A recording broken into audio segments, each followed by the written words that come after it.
Vamos a hablar del temor que hay en el mundo por el avance de los autos chinos y fundamentalmente cómo puede repercutir eso en Argentina, donde no hay temor, hay pánico, ¿sí? Pero no se lo van a decir, obviamente, nadie le va a salir a contarle tenemos miedo a los chinos, pero sí uno se da cuenta en algunos indicios. En principio puse acá arriba de la mesa 3 maquetas, un Pontiac Firebird, un Transam americano, ¿no? Está clarísimo. Un Lifan que traje del salón de China de un regalo de la gente. Se le abren los vidrios, se le rebaten los espejos, le puedo correr el techo, abrir todo. Impresionante. Mucho mejor maqueta que el americano, más calidad. Y un BMW, un X5 de excelente calidad, ¿no? Pero ¿saben cuál es el común denominador entre estas 3 maquetas? Son chinas. Cualquiera de las 3. Bueno, así que lo que pasó en las maquetas se puede ver replicado en la escala 1:1, sobre todo por el auto eléctrico. Pero para entender un poquito, vamos a ver primero, porque hice los deberes, ¿no? Anoté todo, me llevó unas cuantas horas, pero quería ver cómo era la producción de autos después de la Segunda Guerra Mundial. Obviamente no voy a tomar el año 45, porque ni autos prácticamente se fabricaban. Dejamos pasar unos años y me fui a 1957 y de ahí empecé a ver la producción mundial, los primeros 15 países productores de autos cada 10 años para tratar de entender una evolución. No le voy a dar todos los números porque podríamos estar mucho tiempo y sería aburrido, pero en 1957 Estados Unidos dominaba el mundo con 8 millones de vehículos, más o menos, cifras redondas, fabricados. Época de oro, los Cadillac, todo de 6 metros de largo, esas colas, bueno, V8, etc. El segundo país era el Reino Unido, con 1,5 millones. Tercero, la Alemania federal. Para los que no saben, Alemania estaba dividida en dos, ¿no? Oriental, del lado de los rusos, y federal. 1,2 millones tercera. Francia 1 millón, Rusia 450.000, Italia 430.000 autos, Canadá 390.000, Suecia 250, al igual que Japón, 250.000 autos en 1957. En el puesto 14 de los primeros 15 países del mundo aparecía Argentina, con 45.000 autos fabricados, la época de ICA, de IME, de AME. Pero estábamos en el puesto 14. Después mejoramos un poquitito, llegamos a arañar el 12 y nos caímos como un piano. Pero si avanzamos 10 años, a 1967, Estados Unidos, líder, 8 millones. Ahora 8.100.000, 10 años después. Japón, que había aparecido en el puesto 9, ya estaba segundo, 3.400.000. Alemania federal 3.200.000, Francia 2.300.000, el Reino Unido 2 millones, un salto hasta Italia 1.400.000, Canadá 1 millón, obviamente abasteciendo también a Estados Unidos, Rusia 800.000, Australia 0.4 y España 0.3 millones. Esos eran los primeros 10. Nos vamos a la década del 70, 1977. ¿Quién estaba primero? Japón. Ya era el productor número 1 del mundo, 9,1 millones. Estados Unidos sigue igual, 8,1. Alemania federal, 3,9. Francia, 3,1 millones siempre. Rusia, 1,8. Italia, 1,7. Reino Unido, 1,5. Reino Unido es como que siempre está 1,5. Lo que pasa es que lo van pasando, ¿no? O sea, mantiene su estabilidad de fabricación, pero los demás lo pasan como alambre caído. Canadá, 1,3. Y estaba también España con 0,9 y Brasil aparece con 0,8.800.000 unidades en 1977. Acá no estamos hablando ni de calidad ni de tipo de vehículo, estamos hablando de unidades fabricadas. Saltamos al 87, época mucho más moderna, pero todavía con el mundo dividido en comunismo y anticomunismo, ¿no? Eso se va a cambiar en 1991 con la caída del muro de Berlín y fundamentalmente con la unificación de las dos Alemanias. Japón era líder, pero ya tenía 12,7 millones, o sea, de 9 pasó a 12,7. Estados Unidos creció a 9, Alemania todavía federal 4,3, Francia 3,6. No le quiero dar todo, pero digamos que no hay grandes cambios. Rusia está en el quinto lugar con 2.100.000. Entiendo que hacían autos que eran descartables, pero no importa. Estamos hablando de volúmenes de autos producidos. Y en el puesto 12 aparece Corea del Sur, ¿sí? Con 800.000 autos fabricados. Nos vamos a 1997, ya el mundo con el muro caído 6 años antes. Estados Unidos superó a Japón, 12,4 millones de unidades, Japón segundo con 10, Alemania unificada, oriental y occidental, federal y democrática y todo eso, 5 millones completando el podio. Francia 3,3, Corea del Sur, que yo les dije hace 10 años estaba 12, ya estaba quinta, 2,7 millones de unidades. Eso es planificar la economía o la industria de un país a futuro, ¿no? Porque para llegar al puesto 12 deben haber arrancado hace 10 años, y para 10 años, 20 años después estar en el puesto quinto a nivel mundial es una política, ¿no? Después, Canadá 2,6, España 2,5 millones, Reino Unido 1,8, Italia 1,6, China debuta ahí, había entrado antes, pero está en el puesto 10 con 1,6 millones. Me voy al 2007, bien más cerca de ahora. Japón, primero, 11,5 millones, Estados Unidos 11 millones segundos, China, tercero, 8,2 millones. Después, Alemania, 6 millones, Corea del Sur, 4, Francia en el sexto lugar, 3 millones, y después tenemos España 2,9, Brasil en el top 10 con 2,8, y tenemos después a Canadá 2,5 y a India 2,1. India, uno de los países más pobres del mundo. Pero bueno, en ese momento ya empezaban a buscarse destinos donde se pudiesen armar autos de marcas que sean de la India, pero también otros fabricantes occidentales. Lo mismo pasó en China, ¿no? La historia ya la conté un montón de veces, no los quiero aburrir repitiendo cómo fueron los occidentales, se aliaron con una sociedad con los chinos para hacer en principio autos viejos, para ganar plata, digamos. Tenemos que enseñar a los chinos a hacer autos, pero bueno, Volkswagen fue y mandó el Karat, nuestro Karat, el Santana de segunda generación, para darse un ejemplo, ¿no? 2017, ¿cuál es el país número 1 en producción?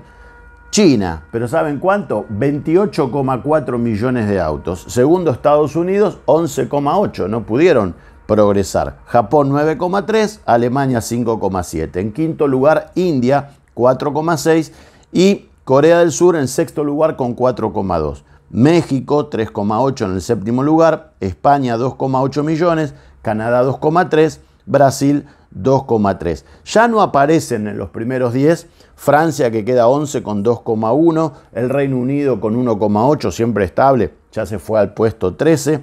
Aparece Tailandia en el puesto 12, superando al Reino Unido con 2 millones. Turquía en el puesto 14, 1,6. Y también aparece ahí cayéndose de los primeros 15, Rusia con 1,4 millones. Ya Rusia con fábricas más modernas y con marcas occidentales. Y nos vamos al año pasado, lo más cercano que tenemos en cifras. China, primero, agárrense, 30,1 millones de unidades fabricadas.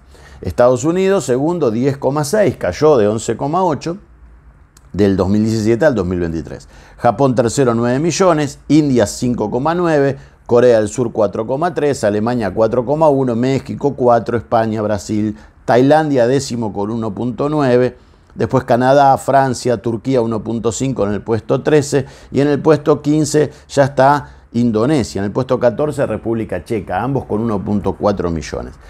¿A dónde queremos llegar con todas estas cifras? Bueno, primero que el caso de la producción de autos, cuando Estados Unidos dominaba el mundo, su mercado interno era enorme, la gente compraba autos como chupetines y cada país defendía su territorio, defendía su terruño, ¿no? Entonces Fiat era líder en Italia, los franceses en Francia, los alemanes en Alemania. Después empieza a generalizarse la venta de autos en distintas partes del mundo. Estados Unidos crece, obviamente, pone fábricas en Sudamérica, puso fábricas en Europa, Canadá, México, Australia. Van tratando de conquistar terrenos, pero siempre pensando en su mercado como generador. Ford Europa tiene que adaptarse a lo que es el gusto europeo y no puede adaptar el gusto americano. Y ahí hay otras cosas para ver también. El gusto estaba mucho más diferente entre América del Norte. Trataron de imponer ese gusto en América del Sur, por eso acá llegaron a ver grandes autos americanos, ¿no? de casi 5 metros o más de 5 metros de largo, fabricados en el país. Después la crisis del petróleo hace que nos empecemos a volcar hacia el bajo consumo y la economía argentina, que entra en crisis en la década del 70, bueno, no se puede recuperar más, y entonces ya tener un 6 cilindros o un V8 era para pocos. Pero mientras tanto, en China, que la gente se movilizaba en bicicleta, empieza esta idea de crecer en la industria. Primero para tratar de movilizar al pueblo chino. Y como no saben hacer autos, fueron a buscar a los que sí saben hacerlo y le ofrecen esta sociedad al 50%, un fabricante, digamos, de autos con una empresa china y el chinito ahí al lado aprendiendo, ¿no? Y parecía una ventaja enorme para los occidentales porque crecían en volumen y ganaban plata, aunque tengan que compartir ganancias, ganaban plata en un mercado que no les preocupaba. Ahora, una vez viajamos, no me acuerdo en qué año, debe haber sido 2015 más o menos, 16, alguno de esos años, al Salón de Detroit. Y tuve la oportunidad de tener una charla en un mano a mano con Rick Wagoner. Rick Wagoner era el número 1 de General Motors, que era la empresa número 1 del mundo. Entonces, estar en una misma mesa, el periodismo sudamericano, porque Bernardo García nos unió al contingente de periodistas de Brasil y tuvimos la posibilidad de estar ahí, preguntar libremente, muy interesante. Y le pregunté por los autos chinos, porque ya se empezaban a ver en el Salón de Detroit, pero en ese momento en las afueras del salón, ni siquiera les permitían un espacio adentro, o a lo mejor estaba todo vendido, los 2 pisos de Detroit, y lo único que sobraba era el hall de entrada, y ahí había una marca que era Geely. Y entonces uno dice, bueno, ¿cuál será la respuesta de este hombre? Y en ese momento dijo algo interesante y algo que sabíamos que no era verdad. General Motors veía peligrar su liderazgo como marca global en venta de autos frente a Toyota y dijo, General Motors ha sido líder por 72 años, habría que ver desde qué año, y ahí sale la fecha en que dijo esto, y vamos a ser líderes por 72 años más. No se lo creyó nadie, pero bueno, a partir de ahí dejaron el liderazgo. Lo cierto es que también dijo algo muy interesante, que fue: nosotros inventamos el auto con los americanos, lo popularizamos, conquistamos el mundo. Cuando teníamos 8 millones de autos, sumabas todos los fabricantes de autos y no tenían ni el 20% de lo que teníamos nosotros. Nos dejamos estar. Los japoneses tardaron unas décadas en alcanzarnos y superarnos en ventas. No como marca, sino como país productor, ¿no? Los coreanos tardaron la mitad que los japoneses, porque ya el saber hacer un auto es más fácil. Y los chinos van a tardar mucho menos que la mitad que los coreanos en hacer los autos. Y la calidad, dijo, se compra. Entonces, ahí entendimos más o menos por dónde iba este crecimiento de los autos chinos.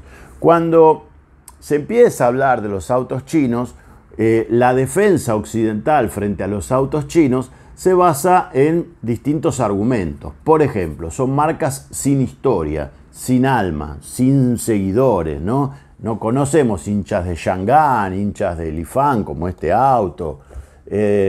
No tienen historia, la gente no los va a elegir. Ah, son más baratos. Bueno, pero no tienen calidad. O sea, la gente que quiera un auto barato va a elegir un auto chino, pero cuando se le rompa, cuando no haya repuestos, cuando tenga inconvenientes, va a volver a las marcas tradicionales. Y la otra, que también usaron como argumento, fue la falta de seguridad. Los autos chinos son inseguros, agarraban un Brilliance, lo chocaban con una prueba de choque y con, no sé, 6 bolsas de aire le daban 0 estrellas y decían, ves, esto te puede pasar si compras el mejor auto chino, vas a tener la misma seguridad que ir en una empanada y estrellarte contra la pared, o sea, vas a terminar como la aceituna o el huevo que está dentro de la empanada. Bien, los chinos no se preocuparon, siguieron mejorando y sobre todo entendiendo cómo se hacen los autos. Y como dijo Wagoneer, la calidad se compra y los diseños también se compran, porque empezaron copiando. Para los chinos copiar dicen que es un homenaje al creador, entonces te copian, hacen lo mismo. Para mí es una aberración eso, pero lo cierto es que el precio estaba, la calidad mejoró, los productores de buenos materiales se consiguen, muchas de las tecnologías que los autos de cualquier marca ofrecen, como pantallas, sensores y qué sé yo, se fabrican en China. Y entre otras cosas, los occidentales pasaron a Oriente la producción de piezas claves como los semiconductores para ahorrarse centavitos en cada pieza, pero millones de dólares en la operación, porque empezó la batalla de los costos. Y ahí empieza también, a mi punto de ver, la debacle. Cuando lo que intentamos es bajar el costo del auto para ser competitivo, en lugar de mejorar la tecnología o el diseño o la calidad para ganar competitividad, porque la gente quiere algo mejor. Y cuando lo que ofrecemos es algo peor, disimulado con pantallitas, y tratamos de vender más para ganar, ahí empiezan los problemas. Todo esto a nivel global. Si vamos a nivel regional, con el Mercosur, hace más de 30 años creado, fue un salvavidas en algún momento para la industria nacional, pero después se transformó en un salvavidas de plomo, ¿no? Que te hunde. Entonces, los chinos acá llegaron en 2008.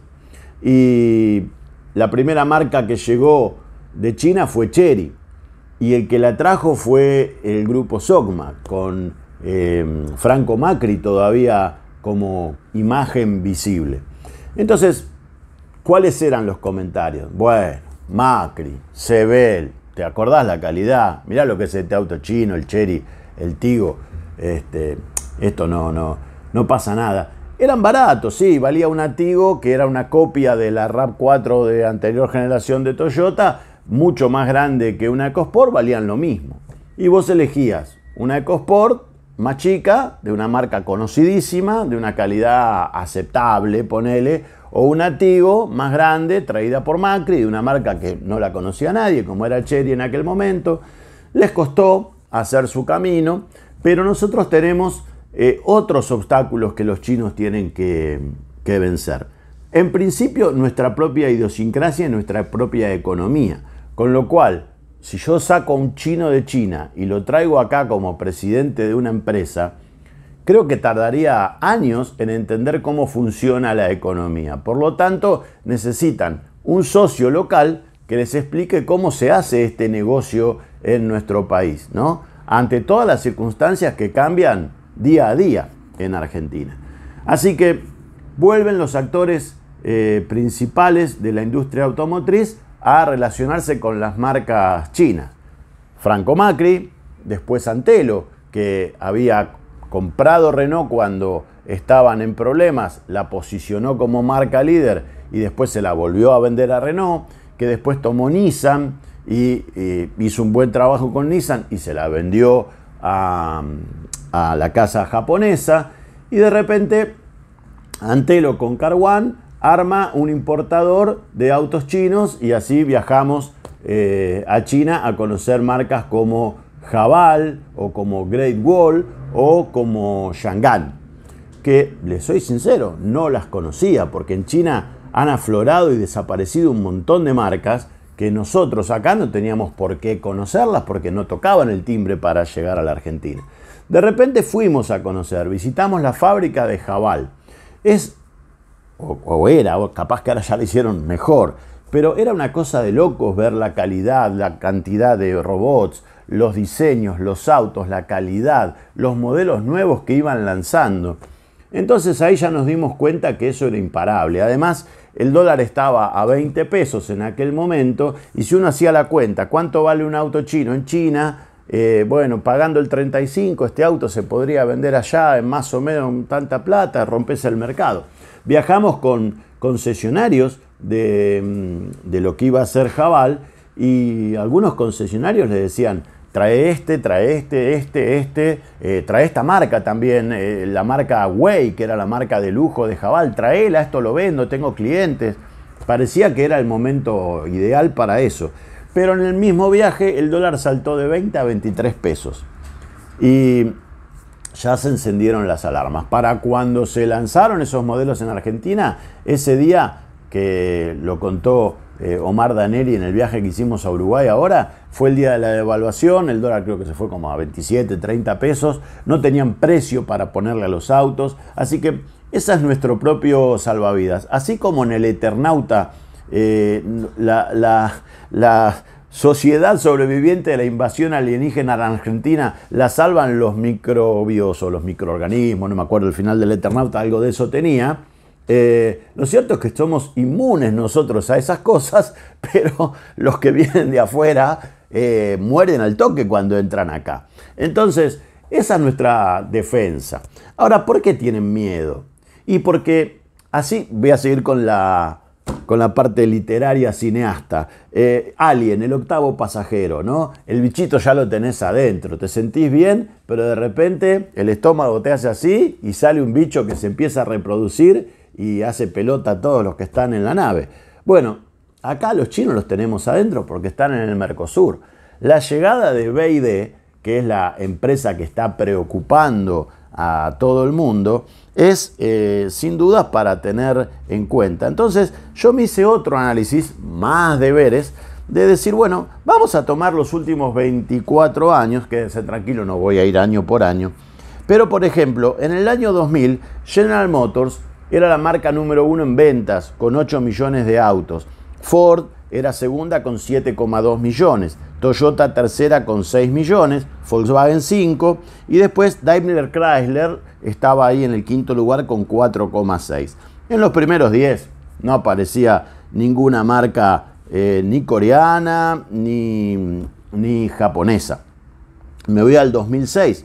Ya Toyota es número 1. La pasó a General Motors con 9,1 millones. Ford, que quería ser número 1, hace poco subí una nota de Auto al Día Retro de Ford con el proyecto Ford 2000, que quería ser número 1 global. Bueno, lo intentó y murió en el camino. A partir de ahí empezó una caída de Ford.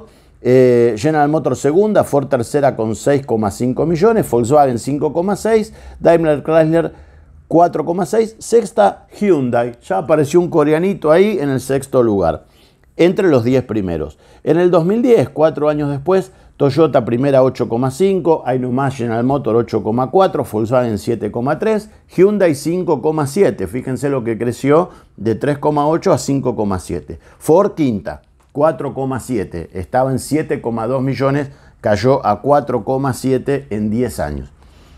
Después hay un montón de datos que no los quiero aburrir, pero en el 2011 está el tsunami en Japón, por lo tanto Toyota cae al tercer lugar y después se recupera. En el 2014 sigue líder con 10,5, Volkswagen segunda 9,9, General Motors 9,6, se fusiona FCA en ese momento, queda séptima, Honda, Suzuki y PSA cierran los primeros 10.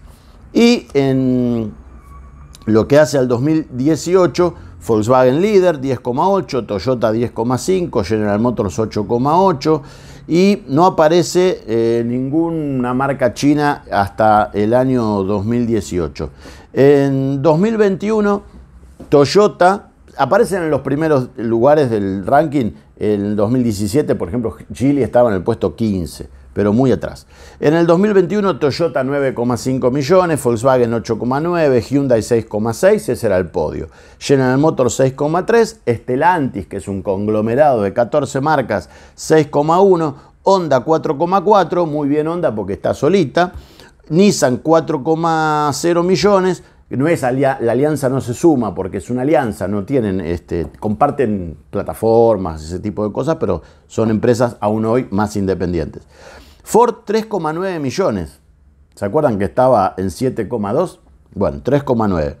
Y aparece la primera marca china en los 10 primeros, que es SAIC con 2,8 millones. Ya obviamente abasteciendo un mercado chino en crecimiento, en expansión, en el 2021.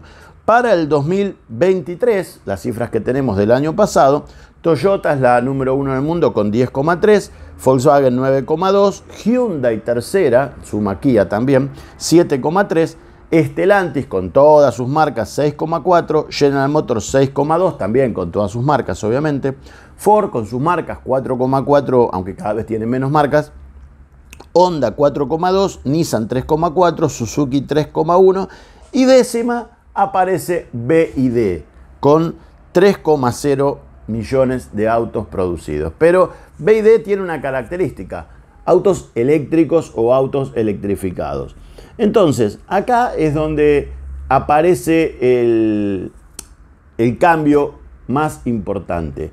Mientras los chinos hacían autos a combustión con motores 1500 centímetros cúbicos, que no eran grandes cosas, grandes maravillas, con calidades que mejoraban, con diseños que contrataban a los genios de Occidente y le decían, ¿cuánto ganás vos por diseñar un BM? ¿Tanta plata? Venite a China que te duplico o te triplico o lo que haga falta para convencer al hombre de que se vaya a laburar para allá.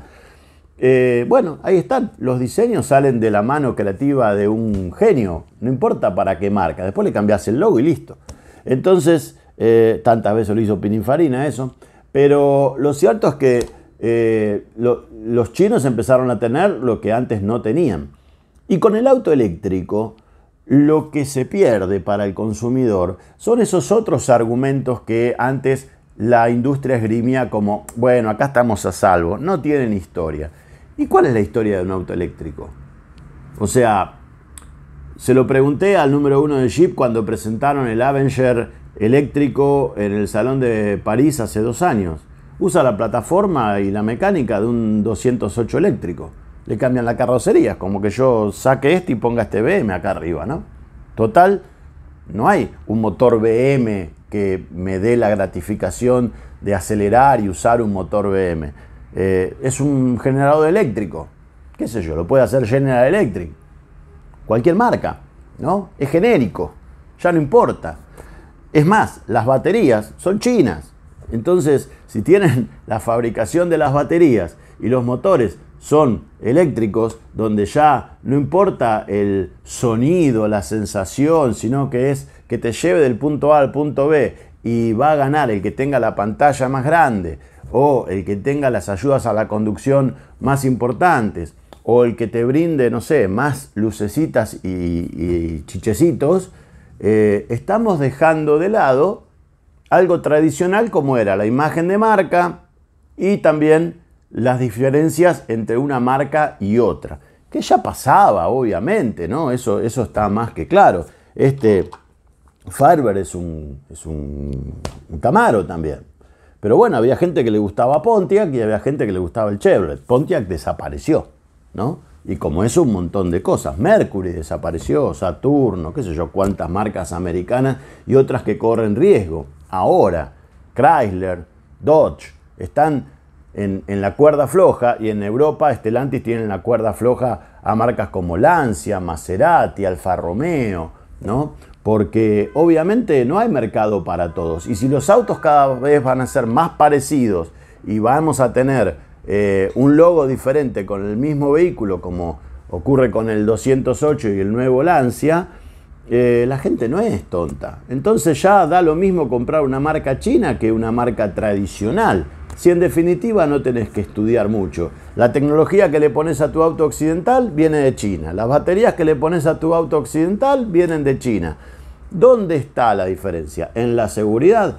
Bueno, más allá de las cuestiones que se están haciendo sobre algunos medidores de la seguridad, que no todos son gente confiable, entonces ya lo que va a definir es el precio.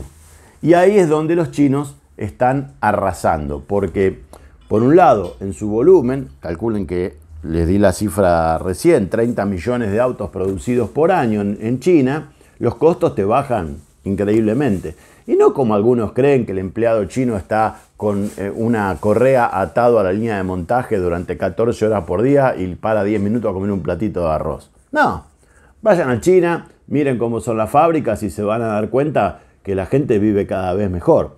Sí hay un montón de políticas en China que no se discuten, entonces si tienen que mudar una fábrica de una ciudad a otra a 1000 kilómetros, mudan la fábrica y listo, no van a tener un sindicato que se oponga. Eso está claro. Son ventajas para ellos y desventajas para los occidentales. Entonces ahí lo que tenemos que ver es realmente cómo va a cambiar el mundo. El mundo ya cambió, ya cambió. Lo que está pasando es que si además las propias marcas occidentales se van, por ejemplo, Ford de Camaçari y deja la fábrica y se viene BYD de China y se la compra, bueno, no te quejé, le diste la entrada llave en mano, ¿no? Faltaba que le digas, mirá, te hago un tour por la fábrica, te explico cómo se encienden las luces, de dónde viene la orientación del sol, te dejo la línea de proveedores todo armado por nosotros para que vengas, te instales. ¿Eso es suficiente para que se instalen? No, están comprando fábricas porque es más negocio. Algunos ya lo habían hecho, como Chery, que fue a Brasil, armó una fábrica de cero, la fuimos a visitar y realmente era una cosa monstruosa. Dijimos, uy, lo que va a ser esto. Bueno, se fundieron. Terminaron rescatándola una empresa brasileña y la está levantando. Entonces, falta lo que se dice en inglés management, ¿no? O sea, el liderazgo de gente que conozca el paño para que los chinos puedan entrar. A su vez, la producción de este lado del Mercosur no tiene las ventajas que tiene producir 30 millones de autos en China. Acá tenés que empezar a producir con los costos locales, pero empezaron a llegar hordas de autos bajando así tipo desembarco de Normandía. Hoy estoy muy cinéfilo, y a traer autos eléctricos al país. Ante esta amenaza, Occidente lo que hace es levantar las barreras arancelarias. Europa pone el arancel en 48%, donde estará la Organización Mundial de Comercio en este caso, y Estados Unidos 100% de arancel para el auto eléctrico chino, con la esperanza de poder pararlos y que Tesla no se funda, ¿no? Porque Tesla es americana, no figura entre las grandes fábricas de autos, pero sí entre el auto más vendido del mundo está el Tesla. Entonces, ahí es donde intentan parar el viento atajándolo con una sombrilla. No lo vas a poder hacer. El tema es, en el Mercosur ya los tenemos a los chinos instalados y están del otro lado de la frontera. ¿Qué falta para que vengan acá con todo? Bueno, ya han hecho algunas movidas. Por ejemplo, el grupo Antelo, que siguió y aguantó los trapos en el momento en que no había posibilidad casi ni de importar autos o repuestos, perdió concesionarios, perdió clientes, perdió imagen de marca, valor de reventa, pero están. Entonces ahora que tienen la posibilidad de volver a reverdecer laureles, bueno, nos invitaron a Uruguay y fuimos a conocer el futuro de lo que se viene con Great Wall y otras marcas que tienen representación, incluso Changan. Estuvimos visitando el concesionario y las novedades son unos autos muy buenos y van a tener precio, obviamente. Ahora, lo que todavía nos defiende es la situación económica de Argentina, porque si vos hoy querés invertir acá, tenés el cepo que no te permite en algún momento decir, bueno, vendí todo esto, caso la guita y me voy, ¿no? Tienen la forma de hacerlo, pero por eso necesitan el management local para que les explique cómo se hacen esas maniobras. Y fundamentalmente hay que armar una red nuevamente, hay que ver quién confía nuevamente en las marcas. Ahora, lo que a mí me llamó la atención es que yo fui a Uruguay, hice una nota, mostré con Omar Daneri, qué sé yo, y ya tengo 2 concesionarios de marcas tradicionales que me levantaron el teléfono y me dijeron: Eduardo, ¿no tendrás un contacto con esta gente? Les podemos ofrecer un local que tengo vacío en tal provincia. Hay interés de concesionarios tradicionales, muy tradicionales, de sumarse a estas marcas y volver a apostar. Algunos porque creen que por ahí hay que poner unas fichas al futuro de las marcas chinas. Por otro lado está el cliente, que tiene que confiar nuevamente no solo en las marcas chinas, porque uno dice, con todas las que pasó Car One como importador, ¿qué peor le puede venir? Y ahí están. O sea, la realidad es que están con lo que les quedó de concesionarios, los autos complicados de repuestos, pero los nacionales también estuvieron complicados de repuestos, no nos engañemos. O vos te compraste un nacional pensando que lo armaban a kilómetros de tu casa y cuando chocaste te enteraste que de las 25 piezas que necesitabas había 3 en stock y el resto no estaba ninguna. Entonces, la realidad es esa, no es que están mucho mejor los repuestos de los nacionales que los repuestos de los autos importados. Y si saben trabajar, se las rebuscan para ver cómo hacer para ingresar los repuestos y ese tipo de cosas, maniobras de experiencia de vivir en un mercado como el argentino. El que la tiene clara lo puede hacer. A veces no todo como corresponde, pero se hace. Y ahí es donde está la experiencia y la diferencia. Entonces, ¿hay terror en ADEFA por la llegada de los chinos, particularmente BYD? Sí, créanme que sí. Ya hay 3 directivos de terminales, hablo de gerentes para arriba, que me preguntan cuándo voy a probar alguno de los modelos chinos acá en el país y si eso también van a tener autos para test y qué sé yo, y todavía no anunciaron ni la llegada, pero ya están preocupados. Sobre todo porque los autos son diferentes, otra calidad, otro diseño, otra tecnología, faltan ver los precios.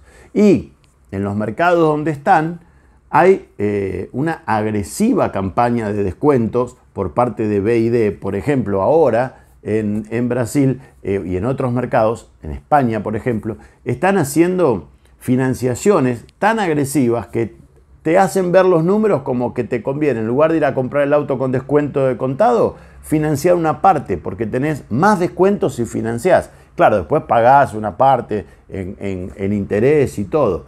Pero lo cierto es que hay entre un auto de BYD, de rival de una Scenic, por ejemplo, puede haber hasta 6.000, 7.000 euros de diferencia en autos de 35.000 euros de valor en Europa.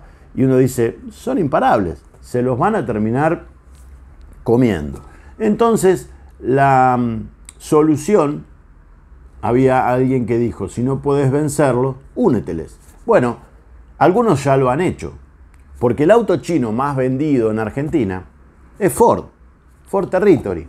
Entonces, una posibilidad es, hagamos un auto chino con marca nuestra, traigámoslo para acá y vendámoslo y ganemos plata nosotros. Esto es más viejo que Matusalén, o sea, los que en los 80, en la época de la plata dulce, vimos el Mazda 323 y el Ford Laser, la única diferencia era que eran 5 puertas y 3 puertas, pero eran 2 Mazda, uno vendido con logo de Ford y el otro con el logo de Mazda, ¿no? Entonces, esto ya se vio y ahora se vuelve a ver. Y no va a ser el único caso, ya hay más. El DS9 de una marca premium, elitista como DS es chino. Y bueno, tampoco es que vende tanto porque la gente no busca sedanes y DS no está en su mejor momento en Argentina. Pero ahí están, ofreciendo un auto de muy bajo volumen y alto precio como el DS9. Pero Territory, la primera generación, vendió bien y la segunda es una explosión de ventas. Entonces, claro, tienen toda la estructura y el conocimiento de una marca como Ford para traer un auto y venderlo. Y es una forma de que los chinos, ya como el Alien, lo tengas adentro, ¿no? O sea, después no se quejen si el tema pasa por ahí. Por otro lado, me parece también que así como tenemos barreras arancelarias, pararancelarias y una economía que todavía sigue siendo un caos y que eso frena las inversiones de marcas extranjeras, por otro lado, esa caza en el zoológico que se dio en estos años después de la pandemia hizo que muchísimos de ustedes, que cuando querían comprar un auto, el vendedor se les apoyaba hacia arriba del capó y le decía, sí, pero 30% arriba del precio de lista, si no, no te lo vendo. Algunos aceptaron las condiciones, otros no, y muchos están esperando la hora de la revancha. Entonces, me parece que ahí está el principal factor o caldo de cultivo para que si los chinos vuelven a pisar en Argentina de manera importante, van a tener una base de consumidores dispuestos a arriesgarse y a apostar. ¿Por qué? Porque cuando fueron a comprar lo que había, las marcas tradicionales los trataron muy, pero muy mal. Y eso se paga.